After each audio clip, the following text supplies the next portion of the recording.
पण फोकस काय गाजर कळा तर तुला फोकस. अरे तू किती फोकस केलं तर तुकाराम होतो का? मला एका येड्यानं परदिवशी प्रश्न विचारला, म्हणला महाराज नुसते पैसेच कमी तर कीर्तनकार लोक एवढ्या संतांनी चमत्कार केला, रेडा बोलवला, भिंत चालवली, मग आताच्या एखाद्या कीर्तनकारांना का चालू नाही? त्याला मी म्हणलं तुला बाकीचे बॉसी काय करायचं, तुला मी आत्ता बाजार, तुला मी इथं कीर्तनात भिंत चालून दाखवतो, स्टेट सगळं टाक ह्या फिरून दाखवतो, पण तू फक्त वाघ बसून ये ना, तुला अक्कल आहे काही भिंत कधी चालत नाही? शेड्डीला चेन नाही, भिंत चालवाय निघला, तू चालला कुठं इकडं? तिकडे मिवणीला मॅसेज टाकन का पहा चालला का नाही बोंबला? गाथा तो गाथा ज्ञानेश्वरी ती.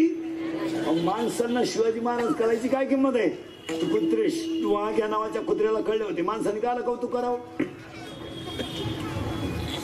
शिवाजी महाराज किती श्रेष्ठ होते कोणाला कळलं होतं?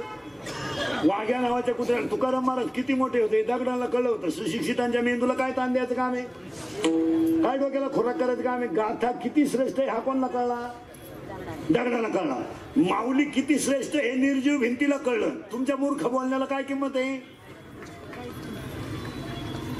इकडून तरी हवा द्यायची सोडून द्यायची लोकांना दिला. माळीत म्हणे 108च का? आम्ही 908 घालू, तुला रुत दिला. कीर्तनकार कंबर का बांधतो, तो मुंडकं बांधील, तुला करायचं काय?